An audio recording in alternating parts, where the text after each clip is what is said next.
Yes, thank you, Brian. Yes, why do I get excited about these things? Because I've been practicing with fire departments, emergency response entities, fire companies for now since 2009, maybe. So I worked as a Gallatin County attorney, deputy county attorney, doing civil law, and in that I did a lot of the representations of the fire districts and fire service areas, and kind of realized that a lot of these counties are busy and don't have enough time really to get to fire districts and fire service areas. So I was able to go out on my own and then develop a specialty. Well, we don't call it a specialty, I'll just say I've focused my practice on the representation of emergency response entities. So I expect today I'd like to have some interaction just like Jason did. It's very hard to follow him because he has a lot of energy, and I'm hoping I can match that, but it is the law and it's dry, and I'm gonna try and make it a little more exciting. So please ask questions, share your own experiences, keep an open mind. Disclaimer, attorneys, we love our caveats and disclaimers. The law is constantly changing, right? We have the legislature that's coming in. We have the Supreme Court that interprets that legislation, and then we also have the Attorney General that issues opinion that carries the weight of law unless they're overturned. So we have all of those. These legal topics covered in this session are general in nature to provide an overview. Consult your county attorney, city attorney, or private counsel if you have any specific legal issues or questions. Why do I say this? Because 2 weeks ago I taught a class at the Montana Fire Trustees Association. One week later I get a call from Nico Hash out of Lewis and Clark County Attorney's Office, and luckily Nico and I have a really good relationship. I said, okay, what did somebody say I said at the Fire Trustees Association? And it turned out to be the actual opposite of what I said at the conference. So please don't use this stuff against me. I'm just trying to help out as much as possible. Okay, types of fire entities and statutory authorities. You have quite a few. You have fire companies. Those can be a 501c3 nonprofit or a group that's not organized under the Nonprofit Association Act. You have fire service areas. Those are based on fees per unit. You have rural fire protection. Those are your county usually associated with counties. You have your rural fire districts, which are funded by mills, and you also have your municipal fire departments, which are your town and cities. Why does it matter? Somebody tell me, you can look at this qualifications, this statute right here. Somebody tell me what, besides the people that know that this is my pet peeve, what entity is the qualification for firefighters? Anybody know? We can read this statute. I'm sure you've seen it. This is statute. Shall pass the physical examination.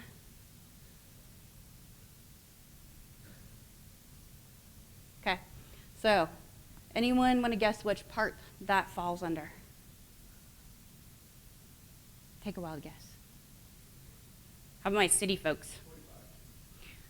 No, it's not 45. It comes into municipal fire departments. So when fire districts and fire service areas use this statute as a reference, this is not a statute applicable to you. This is a municipal fire department requirement for qualifications of firefighters. Can fire districts and fire service areas adopt similar criteria? Yes, but it's not going to be a statute that's going to be applicable to your entity. So, and this is where you're going to find usually a general discussion. As we know, the statutes in Montana related to fire service are not very in-depth, I guess is a good way to put it. So yes, this is where you would find the qualifications of firefighters. What are we looking for? See that 41? Anything with a 41, 733-41 is going to be a municipal fire department, not applicable to fire districts or fire service areas. So first thing I'll ask if I get a call, I'll say, what type of entity are you? What type of entity do you represent? And a lot of people say, oh, I'm a volunteer fire department. Good. Okay, what entity do you represent? Oh, we're just a volunteer fire department. It's really going to be important to understand what type of entity you are, because fire districts and fire service areas, nonprofits, they all have different requirements under the statute. So, fire chief powers and duties, this is applicable to governmental entities outside of municipalities. So I'm sure all of you, how many of you have looked at the statute or know what it says that are in Montana? Got some, Brian? Okay, so I won't go spend a lot of time on it. I just want you to know so you can look through and see that these are your powers and duties outside of municipalities that I get questions about. So performance of agency personnel. How many people have boards that want to control your personnel, that want to do the appointment, the terminations, everything like that? See, I don't like that. Why? Because that says right there, performance of agency personnel, right? It's a fire chief duty. So, and I also like to have boards sit as the appeal body, right? So if the chief does end up disciplining a firefighter, and this can be volunteers too, that there's an appeal mechanism to go to the Board of Trustees. If they're in the middle of it, then you're gonna have some problems. So go through here, performance of agency personnel. A lot of the stuff you can, development of agency regulations. The fire chief serves under the direction of the trustees, unless when the fire district or fire service was created, there also is an option for the county commissioners to retain control of the fire districts and fire service areas, and in those situations, they're going to be under the direction of the county commissioners. So, I don't know, do we have any fire departments in here where the county commissioners retained control? No. Okay, so most of you are going to be under the direction of your trustees. And then another one, you can kind of look through here. Fire chief may establish and maintain a program, provides for a regular examination of fire hazards. Good language in here, I'm not going to go through it all, but I do like this part of the statute which says the fire chief is responsible for establishing and maintaining a training program for the agency and may use existing federal, regional, state, and local training resources. The agency's program must include training in all areas of emergency response in which the agency provides service. So you can't just say, I'm going to provide this type of response and then never train on it. Because this is a mandate, fire chiefs, that you need to provide training on every service that you're going to offer to the public. Anyone have any questions so far? So exciting. Go, Tom.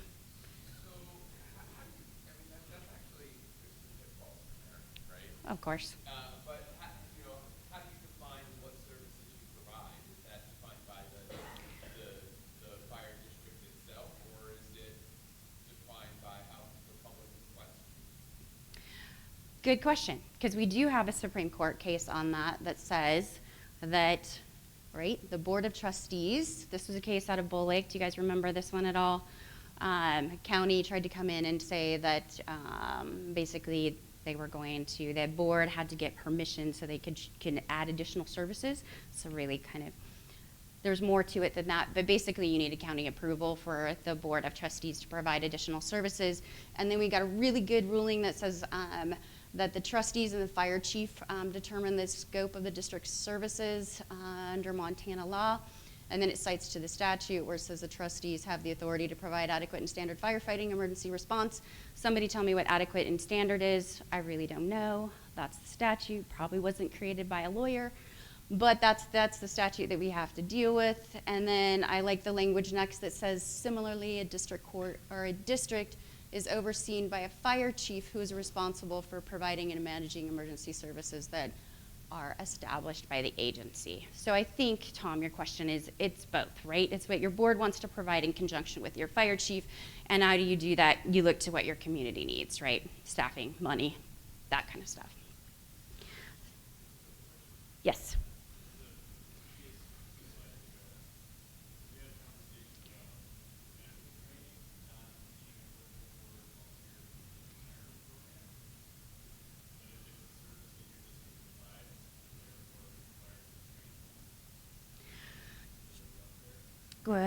Well, how do we deal with that? I know some people, I'm going to say my workaround, but don't quote me on this. So what are you doing? If you're doing medical training, right, is it in the context of providing a fire-related service like extrication or patient rescue out of a building, or, it's really going to be if you can combine that medical training with a fire-related component, I still think you meet the intent of the statute. Can I ask a question?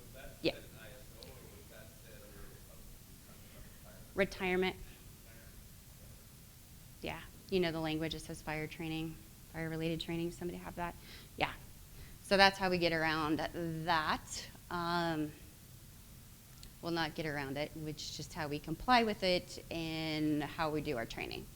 Okay, so by statute, the fire chief is the highest ranking officer in the fire district and fire service area and serves under the direction of the board. The chief is kind of the executive officer for the fire district and is the person who translates policy into action.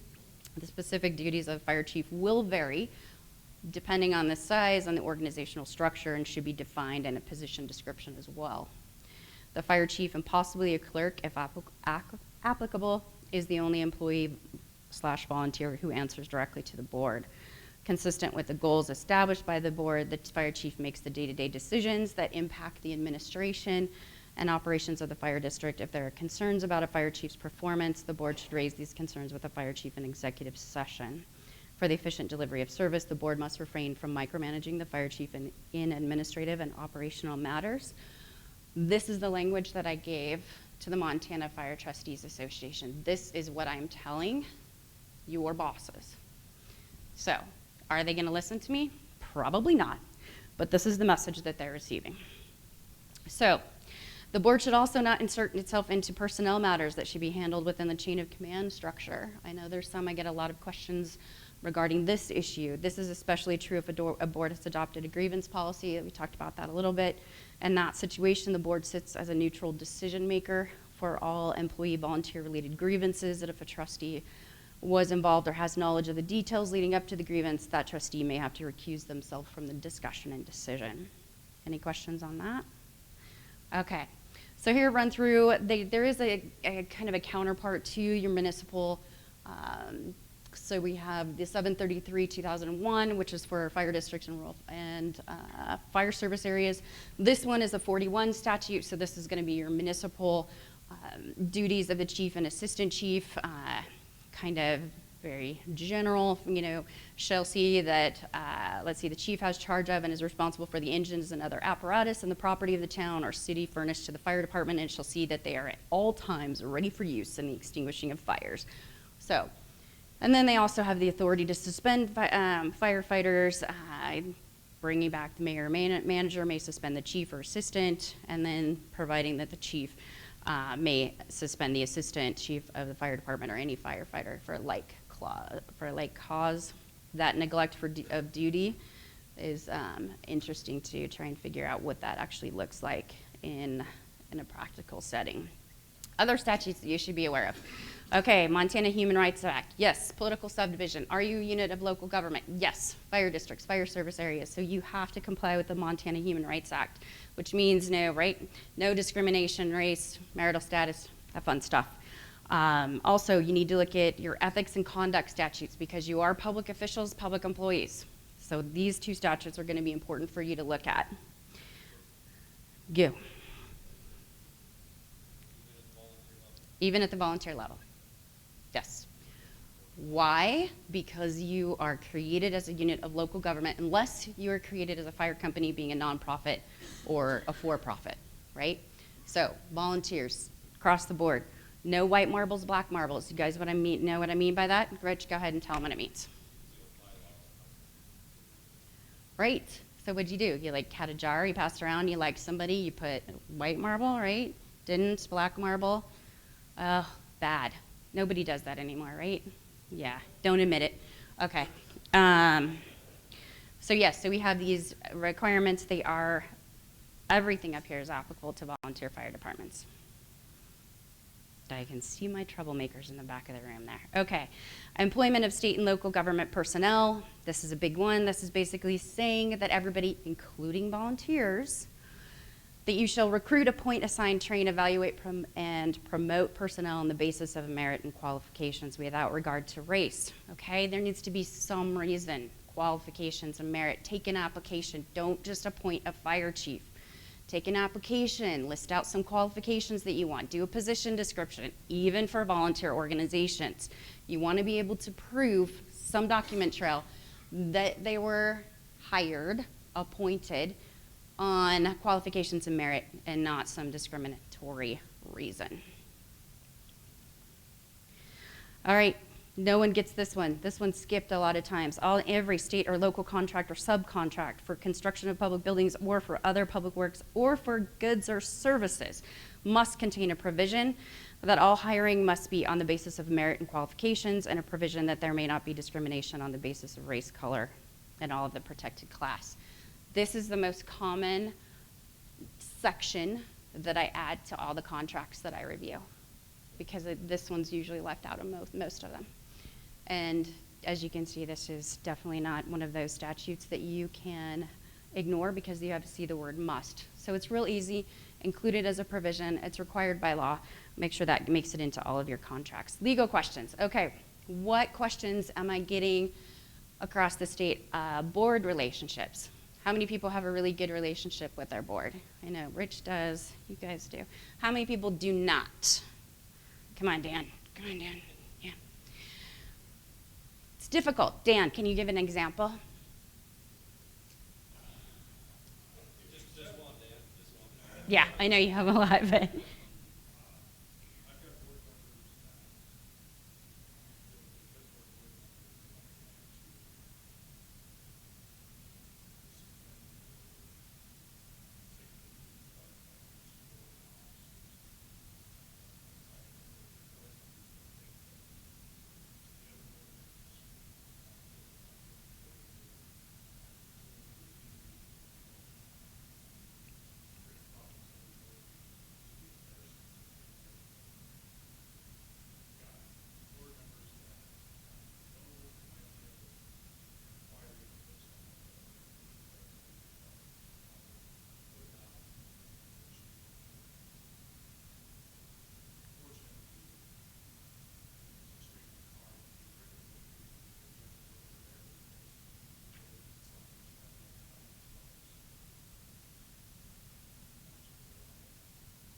Right.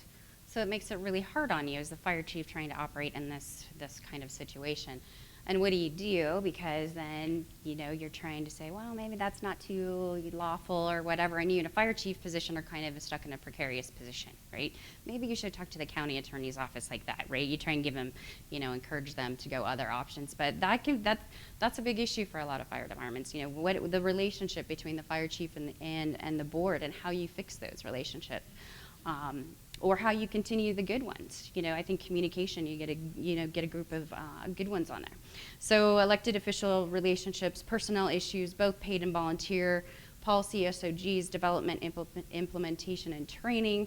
Those are big questions. Acquiring and selling real or personal property, billing, annexations and consolidations, legislations, and public relations. That's probably the top issues that I received questions on throughout the year. So board, commission, and councils, trustees, commissioners, council members, I'm just going to call them elected officials, have strong opinions and assert those opinions over and over again, even when an issue has been decided by the majority. You know what I'm talking about. You have that one trustee that will not let it go. Say it's for running a mill levy. They never agreed they wanted to run the mill levy. They don't like the decision of the majority. So every single board meeting, they're going to bring up the idea. They don't like the board. I wish we wouldn't have ran the mill levy. That type of trustees, what I call strong opinions. 3-2 boards. Does anybody have a 3-2 board? That means you've got 3 really supportive members and 2 that are absolute naysayers. We had some back when Ray Sourdough was still Ray Sourdough, and literally we had to wait until they didn't die, but we had to wait their term out so that they finally got off so new people could come on board. So, or you can have the reverse, and you can have 3 that are really bad and 2 that are good, and you're trying to make change with that kind of organization. I know one right now that is, pretty dysfunctional out there. So what if one elected official asks you to do something? Do you do it? Tom? No. Why? Because you can only take direction from the board through board action. Right. How easy it is to fall into that trap, though, when somebody goes, hey, can you do this for me? Can you do that? Really easy to fall into that trap. I would just say, if you see that problem happening, maybe go to your chair and say, hey, I received this request. Do you want to take board, should we take board action on it, put it on agenda? What are we going to do with that? So how do you deal with an elected official treating you as if you do not know your job? Gosh, Joe, do you have any idea what a fire chief would do in that situation? Yeah. No, what do you do? Sometimes you just have to stick it out, right? Maybe have that conversation with your board chair and say, hey, this guy's getting pretty, or this gal's getting pretty disrespectful. Could you help me out? Maybe cut him down in the public meeting. Let me respond to some of the allegations that are going on. So really that board chair is going to be an important person for the fire chief in trying to get some of these concerns addressed in that type of setting. Or Tom, do you know, have any idea of how you would deal with, have you ever had a board member that's been disrespectful? No, you've got a easy board. I mean, you know, there's actually a lot of history over the last, I'd have to go back 40 to 50 years, some of it, but it's kind of funny. What I would say is that, it is building that relationship with the board that becomes so essential, and I'm fortunate in that our board trusts our department and allows our department to operate. It really only takes support action. Right. And that's the kind of relationship you want to have. I think, Ryan, you have it with Highlight. I know that Missoula Rural Fire District has it, as well as the majority for Frenchtown. And if I pick on somebody and I call them, it's because they're a client. I like to pick on them, not that because they're experiencing that issue. So then we have respecting the chain of command. That can be, you got some of those board members that like to meddle in the personnel issue. Not making a bad decision worse. That's when they really try and talk and be like, what's going on? Is everything okay? And they're talking to your firefighters and they're trying to be the problem solvers, and all they're doing is creating conflict and causing themselves to be recused from the discussion if it ever goes up to the board level. Spending authority. So what I say for spending authority is if it's in your budget line item category, budgets are within the purview of the trustee, but say if you have safety equipment, $25,000, I say if the Board of Trustees is giving you that authority within that budget line item category to spend up to that amount, you don't have to come to them for $500 expenditures. If you're within that amount and it's a regular operational expense, then I don't like the micromanaging all the time. So I like to have that set forward. I know some boards really like to keep that tie, and that's okay. It's lawful, but it also can kind of be a pain because you do set up and you have that trust relationship with your fire chief. You want him to be able to spend, you trust him to spend appropriately until he doesn't and you have embezzlement. But we'll go into that later. Okay. So this is a kind of stay in your lane issue with the board staying in their lane and fire chief staying in theirs. So, and then we also have the disengaged elected officials. How many people show up? These guys are tired, or these gals are tired. They're sitting there. They're like looking at their watch going, oh, what time? I got home. I got to watch Wheel of Fortune. So that's what I call disengaged board members. You're bringing up some good stuff. They don't want to talk about it. Drives me crazy. Have some sort of conversation, try and get your trustees to talk, because what are you going to put in your minutes? What is it going to say? Fire chief introduced this, board motion. Basically that's what you're going to put. Fire chief introduced buying a truck. No public comment, no discussion. It's just, I think if you're gonna, try and encourage that conversation with your fire chiefs. So, Brett, are you seeing anything on board relationships, boards, director liability? What are we seeing? Yeah, the ML portion of it, management liability, is a real hot button issue within the insurance industry. All those claims as it relates to employees, problems with your HR and all that, when those claims occur, and they're really big on each side of the country right now, they take on their own life. And it's $1 million in legal fees before we start paying off the person who thinks they were wrong. So that's something really tighten up, and I think that's a lot of what Kate's talking about, is tightening all that up. So that's one of the big issues I see that drives underwriting crazy. And Brett, and you're with VFIS, so I'm sorry I didn't introduce you to the group here. So go ahead. Yeah. Okay. So that is, without question, a big liability top up front. If you have a lot of UPLI claims, they start, reducing coverage, things like that. So tightening all that up, and we also have a generation that feels they're wrong because they've been wrong. And we'll get to that too.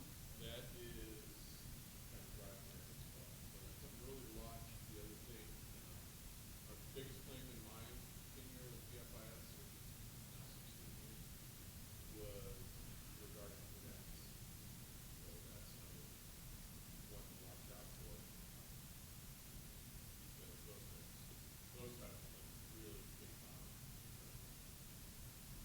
Great, they do. Thank you. Yes.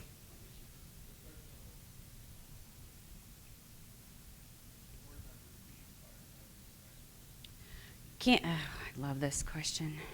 This one's going to come back to bite me. Okay, there's a case, okay, out there at Zunsky versus Frenchtown that talks about fire chiefs and being on the board, vice versa. There's also several attorney general opinions. It's called the Office of Incompatible Doctrines. That's basically saying you can't be the employee and the employer at the same time. There's too much conflict in that relationship. So I say if you have a member that's going to want to be a firefighter that's going to want to be on the board, you need to have that firefighter go on inactive status for the period of time that he's going to be on the board. He or she's going to be on the board. Here's the problem, is I know that there's a lot of smaller districts out there, fire service areas out there that just cannot do this because the only people that are interested in being on the board are firefighters. Yes, I understand there's a problem. Just try and address it and bring down the number of firefighters on your board to less than a quorum. But know that there is, that Office of Incompatible Doctrines does exist out there. So recognize it, try to fix it. I understand if it's not going to happen. Okay, county commissioners and city councils. God, it was so fun to attend the county commission meeting here in Missoula yesterday because, they showed up, fire department provided, public comment on a TED TIF district, and it looked good, and we're, totally non-confrontational. And one county commissioner literally lost his shit and started yelling, like, hey, you're making this us versus them, and it's all about mitigating the impacts. And it was just fascinating to watch county commissioners and city commissioners just kind of lose it. And for no reason, but it's still important to show up. It's still important to provide comments, whether that be subdivisions, whether that be TED TIFs, whatever they're going to be deciding on that's going to impact your fire district, fire service area. Even municipalities show up, schedule a meeting with one of them, one at a time. Bring handouts, elected officials for dummies. They like pictures, they like numbers, they like graphs. Make it simple, stupid. That's what you have to do with elected officials. Yep, follow up with written comment. You need to actually say, do you realize if you do X, it will do Y to our fire department, our residents, our taxpayers? You need to be that clear of why their action is impacting you. Most of the time, they have no idea what they're talking about. And then verify the information received from the city or county. This comes to financial issues. They do make mistakes. Rich, they made a mistake in your calculation. Did they transpose the numbers? What happened with that?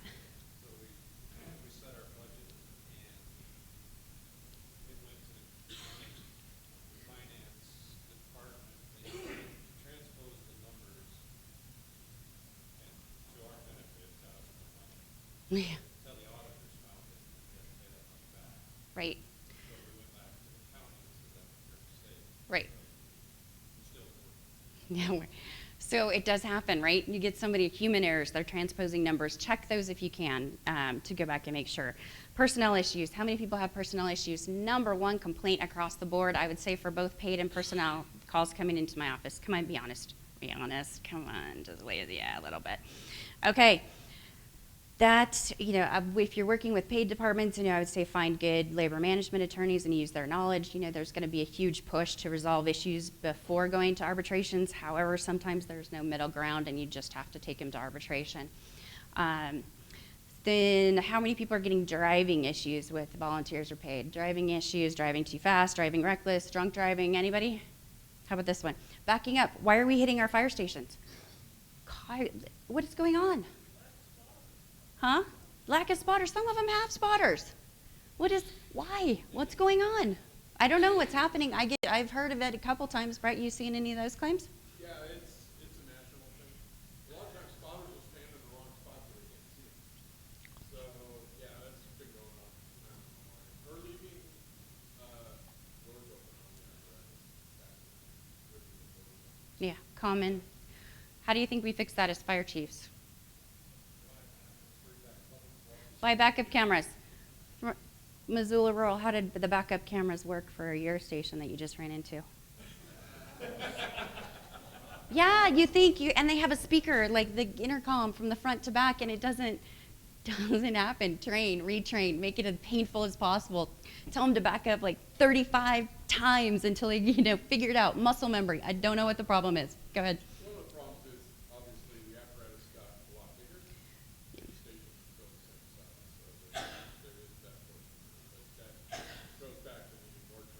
More training. Lying. How many people are getting lying? Lying seems to be a big issue, especially for paid departments. You know, it's okay. You can lie, and you're not going to get in trouble for it, or you shouldn't get in trouble for it. And we're also seeing a lot of issues where fire chiefs are being accused of bullying or harassing, being mean to me, things of those kind of allegations. My best advice for that is start recording your meetings. If you're getting those allegations, just put a tape recorder, just say it's for my benefit and your benefit, and start recording those meetings so you don't get those allegations. Because obviously they can make those allegations even if you have a witness in there. I've seen that happen. I don't know how that happens, but it does. So big issue right there. Criminal acts. Okay, we have some Rich. So no. So we have criminal acts. What are we going to do? So we have, say, somebody gets a DUI, right? So what are we going to do with that? We're going to say one of the conditions of your employment, your volunteer position, is that you have and maintain a driver's license, right? And this is also insurance too. But so if you can't drive, and that's a requirement for your position description, now I know everyone is innocent until proven guilty, so we can't terminate them for the drunk driving or the inappropriate conduct or whatever they've been charged with. So we look and we try and tie those to what their job description is. For example, if somebody is in jail for whatever crime, can they show up to work? Because one essential function is showing up to work. So maybe you can do that. That might be a way to terminate them, because you cannot terminate somebody just for being charged with a crime. So discrimination complaints. I don't know if you're seeing a lot of these. These are on the rise. Volunteer fire departments, volunteer fire ambulance companies. Yes, you can have these complaints filed against you. And they do sometimes carry monetary rewards with them. They're very painful. They're awful. I've been involved in one for 3 years now with one ambulance company. It timely just takes forever, and then they can go to the Supreme Court, and the Supreme Court can kick it back, and you're in this endless cycle. So be aware that those complaints do exist, and you can be brought in as volunteer fire departments. Investigations, remember, need to be timely. A draft review, update position descriptions, dash helmet cams. Yep, records the good, but it also records the bad. Just remember that. And you also need to retain, because it's a public document, right? Public creation. So you got to figure out how you're going to retain it, right? And what format you're going to retain it. And that can be also costly. Documentation. Always important to document. Document is your best friend in a lawsuit, or the lack thereof can be the best friend of the other party. So important to do that. Report writing. Usually I will see reports come in when an attorney on the other side, say, is requested information, and I'll look through it. And some of these reports are awful. They are horrible. They're not even written by the person who was on the incident. They don't contain enough detail. Sometimes they have the wrong people that responded to the calls. I just want to say you are going to be subject to cross-examination on those issues, and you're not going to fare well. So remember, that's one of the basic things. Yes, your firefighters, they put out fires, they respond to emergency calls, but the other side of it is the importance of documentation. So that is also an important aspect of being a volunteer or a paid firefighter. Policies, guidelines, best practices, don't care what you call it. Generally, policies are those you shall not, right? Shall not do. No subjective, oh, I'm going to use my best judgment. Nope. Guidelines are more, yeah, you have some discretion in there. And then we're seeing in a national trend is people are calling it best practices now too. It doesn't matter. The court's going to look at the actual language of the policy, guideline, best practice, and make that determination. The judge is going to make that determination on what it is. So policies, guidelines, best practices, they're a tool to reduce liability. Some of them are required. Set a uniform standard, identifies acceptable and unacceptable conduct. Make sure you review, update, and train on your policies. A lot of times we adopt them, but then we don't go back and train on them. We didn't go back and train on the sexual harassment policy. We just kind of leave it out there, check the box like Jason was talking about, and then walk away. Constantly go through that process. VFIS has instructors, and they have videos, right? Yes. Yeah. So, and then put those in the personnel file. Put them in the training file. Make sure you have it. Oh, back to this. Document your trainings. I love spreadsheets. A long time ago, I don't know if you guys still do this, Brian, but we, did spreadsheets like backing up, like you had to go through a list of criteria for driver operators, and it's like you observe, yes, we backed up, we did this, we did a 3-point turn. Spreadsheets, you go through it with your firefighters, put it in a file, sign off. You can put on there, this volunteer needs more training, or, this is acceptable. Constantly review those. Those spreadsheets are good. A lot of them gone online, but I think having that kind of documentation will be important for any potential liability issues. There's also, as you review them as a fire chief, it's like, oh, we haven't done training on this particular aspect for a while. All right, policies adopt. This is kind of your free-for-all. I'll put this information up, the PowerPoint, so you don't have to write all of these down. Of course, equal opportunity, probation, prohibited, ethics, conflicts, disciplinary action. Don't limit yourself to progressive. Always give your way out of a progressive discipline process. Grievance, driver's license requirement to obtain and maintain. That you have a private insurance as well. Smoke and tobacco free. Drug and alcohol free. Pretty much this list. Laundry list. Where do we get these? Most cities and counties will have the personnel policies online, and you can also reach out to other fire departments. Highlight does have a good one. There's some other, Frenchtown has some good ones. Rich, we need to update yours. But there's some things like that that are, these examples are out there. Use these policies as examples, and then ask your city or county attorney or private attorney for assistance. Do not cut and paste, because one policy does not fit every entity, right? It's not. You got to tailor it to your own entity. Okay. Purchasing and selling real or personal property. There are several legal requirements fire districts and fire service areas have to take because you're a political subdivision unit of local government. So what statute do you look to? You're going to look to the counties. What does the county have to do? When it says county commissioners, replace that with board of trustees, because that's what we're going to tell you to do. Acquiring real property. All right, fire district cannot purchase real property in excess of $20,000 unless the value of the property has been previously estimated by a certified general real estate appraiser or 3 disinterested citizens of the county appointed by the district judge. Never see that happen, but I want you to know you can't purchase anything and you cannot pay more than appraised value.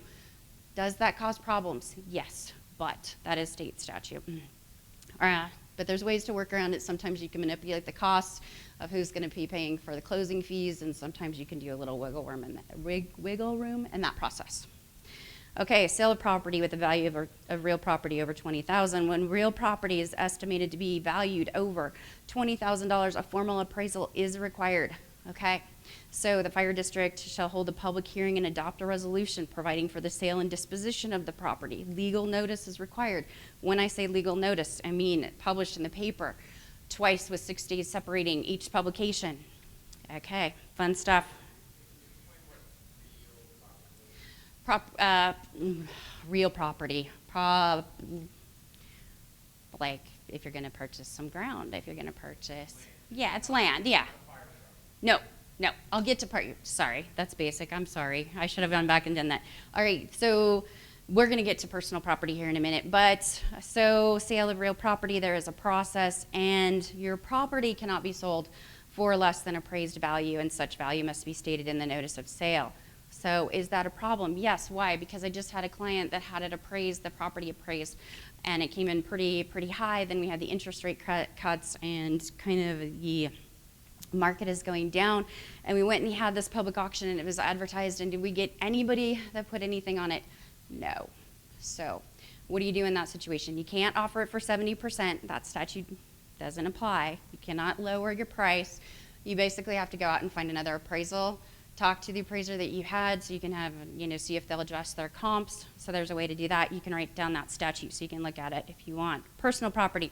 This is what we would talk about, anything less than lands or buildings. So you have to notice of sale, public auction for value in excess of $2,500. Appraisal required for certain sales. So this is like if you're going to sell a fire truck, and all sales of property and value of $2,500. There must be before the sale an appraisal at a price representing fair market value. I know it's hard to find an appraisal for all your equipment, so I say for some, look at trade journals, look online. What are other departments selling that particular item for? Kelly Blue Book, things of that nature. It doesn't have to be appraisal like you're thinking of, but just so you can figure out what the fair market value is. I'm sorry, I'm going so fast. Procedure, if property not sold at public auction. Okay, this is personal property. So this is where it allows you to sell it for 70%. Say that truck that you just can't sell, you can reduce it to 70% by a private sale. Okay, so. Okay, so you do have the ability to transfer, sale, or trade between governmental entities, but there is a process. You don't just donate. You have to go through a resolution of intent, and you provide legal notice. What is that legal notice? 2 weeks in the paper, 6 days separating, so essentially 2 weeks in the paper, and then you can donate by resolution. Okay, that's technically what you're supposed to be doing. A lot of people don't, but that's what the law says. This is for anything. If you're for anything. So, I mean, if you were going to, but there would probably be difference with real estate, like property or land. But if you were like trucks, equipment, that's where I mostly see it. A lot of times, you'll see it from counties donating police trucks to other entities, or police cars to other entities. What do you donate a lot? So, do you just Columbus do, huh? Yeah. Right. They got to go through the process. Right. Right. What, Rich? Yeah, okay. Request for qualifications. This is when you're going to have to be dealing with architectural engineering or land surveying. I got a lot of questions at the trustees account that said, was this raised, this amount, $50,000? No, it's still $50,000. So if your services, say, in designing a fire station, that's where I see it most of the time. Doing a remodel, if all of those services together are going to exceed $50,000, you need to go out for a request for qualifications. And you can't separate, as you can see, a fire department may not separate service contracts or split or break up projects to avoid this particular process. And I will tell you that fire departments hate this process because they can't make the decision on price. So you get the architects that come in and we're going to provide all of the scope of work, and you go, oh great, we're going to accept you, and then you negotiate price. Okay, so price cannot be considered in your determination at all for picking an architect, engineer, or land surveyor. All right, billing. I'm going to go through this really fast. There is no state law that says you can bill. There's not. But we're going to get there through this. I agree with the Office of the Flathead County Attorney that basically says that the Board of Trustees, they have this authority and they can collect this money, and it must be deposited in the county treasurer's office. And then we're going to say that that we have to follow, and I'll find the statutes here in a minute. So it says all money, it says the budget laws relating to county budget must, as far as applicable, apply to fire districts. Okay, so we're going to jump over. It's the same language for fire trustees, fire service areas. So fees for service, this is the statute that's represented. This is for municipalities, counties, and political subdivisions. It says, okay, you can charge fees and rates, and this is a county budget law, which we just saw in the fire district statute. Says we have to follow, we have to comply with. So we're going to charge you fees, but it has to be reasonable and related to the cost of providing service. There's also a notice of hearing that you have to do. And you need to set your fees by resolution. Make sure to provide published legal notice before approving resolution, and incorporate your reasoning and law for imposing the fees into your resolution. Why? People don't like whereas clauses. I love whereas clauses. They're the best thing ever. So you need to say, whereas the Board of Trustees found that they need to charge this fee for motor vehicle accidents, where this fee is reasonable and reasonably related to the cost incurred by the fire district to provide this service. What does that do? That provides a defensible mechanism for you, provides historical context for future chiefs and boards, and it's official document to handle to insurance companies, because I have a lot of insurance companies that say, no, I'm not going to reimburse you for that cost, and because there's no law that says that you can do it. At least you can provide the resolution that says, no, you're actually wrong. Here's the legal authority, and we can do it, and you might get repayment. Annexations and consolidations. More fire departments are working together. Annexations are good options. Consolidations are good. But let me tell you one thing that's a problem with consolidations is what happens when you aggregate the mills for two fire districts where there is a disparity in taxable value. So say you get taxes will increase, right? You have a really high taxable value, really rich area coming in trying to consolidate with a very low conservative fire district. What do you think is going to happen? You're going to get this equalization effect, right? The statute says you've got to aggregate your mill levy. So you're going to get the conservative district that's paying lower taxes. Their taxes are going to go up. Even if it's a nominal amount, they're going to go up. And then you're going to get the rich folks that are going to come down. This can cause problems. Because I have some boards that are like, we don't want a penny. We don't want to increase our taxpayers by this process of consolidation by a penny. So that can be a problem for people or districts that are interested in consolidation. Also, statutory problem: do not consolidate with or annex incorporated areas because of the Volunteer Firefighters Compensation Act. It says that fire companies must serve incorporated areas, towns, or village. You know, of course, if you're coming in and you're going to, I'll give the example of East Helena. And East Helena, we tried to go in there and we're like, oh, we're going to do this annexation. And then we found this statute that says we're going to lose the Volunteer Firefighters Compensation Act retirement money because of this language. And it says, you know, when you're eligible, you have to serve an area that's located in an unincorporated area. And then we have to, the chief, which is you guys, have the liability and the responsibility to state to the state that your company and your members are qualified. You're not going to be able to make that assertion if you annex an incorporated area. Go. Okay, perfect. Interlocals, you guys probably know, great avenue, great things to explore. I would do that until we can fix the legislation on there. Example, Columbus, City of Columbus, Hamilton Rural, City of Hamilton, joint use training facilities, maintenance position, interlocal agreements are great for that. All right, participate in the legislative process is anticipated. This is how many bills that came through for last year, right? And what are we anticipating this year, Rich? A lot, right? A lot more. Local government mill levy limitations, like Rich says, and restrictions will be a focus of many bills. This is going to impact you. You need to watch for these bills. The titles of these bills will not help you decipher the language of the proposal. These bills have 300 pages, they're 300 pages long sometimes, of just describing what it's doing, and you don't know until you actually read it. And that's how some slipped by us. What you can do, you can submit written comments, show up, speak to your legislator, a lot of things that Rich went over. We would be happy to provide you with some talking points and go through that process. Public relations, a lot of things that's very important. Newsletter, postcards, social media, websites. You want to ask this before, because I get a lot of questions. How am I going to get my mill levy approved? How am I going to get my bond approved? I think this is number one. Communicate with your public. Have, meet Santa, have picnics, have, explain what you're doing, explain your limitations. Don't just go out there and say, we need this money. They're not going to understand that. They need to know your limitations as well. All right, this is what do I do for fun? I look up these things. So Firefighter Fatality Investigation and Prevention Program, that's the website. They investigate certain firefighter fatalities across the nation. These reports are really good about finding they have recommendations, what they would do if, in that particular circumstances. What you're seeing here is just like a snippet of what they offer. And you can see on the side that they have full PDF reports. A lot of these, I'm going to tell you, there's heart attacks are a big issue still, right? So look at this website, go there, read the recommendations. They're important for paid and volunteer.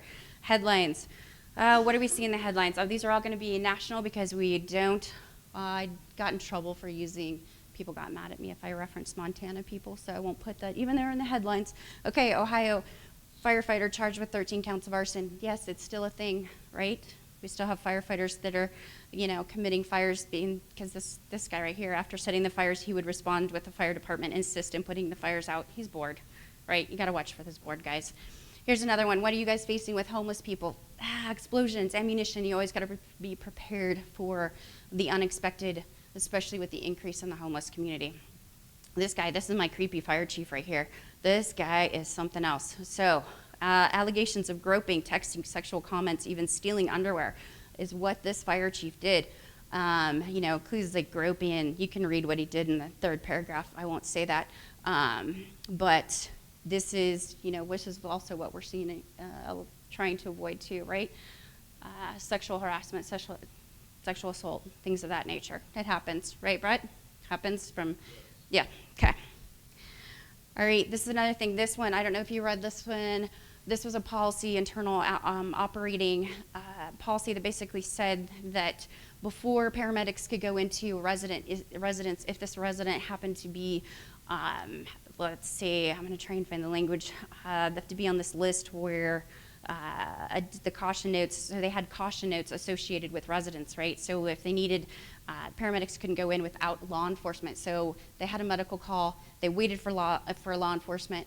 They eventually went in, but that database, that policy wasn't updated. And so the guy that was waiting for care that ended up dying never got it in time because this policy wasn't reviewed, updated, or followed. So it's important to do that. Going back, what are we seeing? All of you should have some sort of firefighter physical requirements in place, because we're still getting a lot that are dying, volunteers paid, dying for heart-related issues.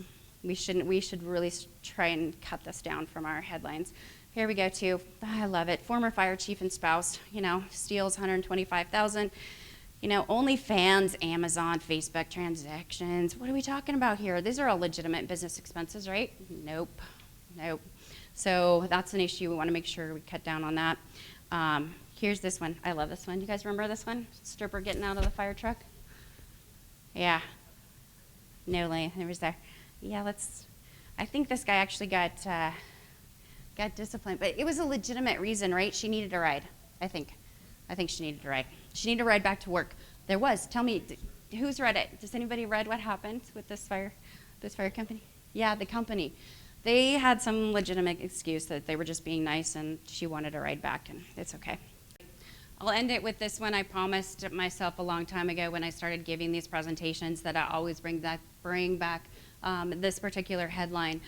Jury awards families $5 million in fire hose lawsuit. Aaron Schmidt, 10, was struck in the face on August 19th, 2004 by a hose trailing behind a fire truck as the volunteer fire department responded to a fire on her street. She died a day later from her injuries at Children's Hospital. It's easy thing to tie down your hoses. I still hear today stories about hoses going off and flying off in the back of an engine or a truck. Please secure those just for this little girl's sake, because accidents can happen, and I would not ever want to have to be in a position to defend a fire department for this reason. So I think I'm exactly on time. If you have like a 30-second question, you can ask it. If not, feel free to email me. There you go. Yes. One thing, a lot of things we discussed today. There's a website called responderhelp.com. Totally free. You can steal anything that's on it. So feel free to go peruse that. It has a ton of risk management and login and stuff like that. You're welcome. Oh, come on. You guys are going to clap? Yay!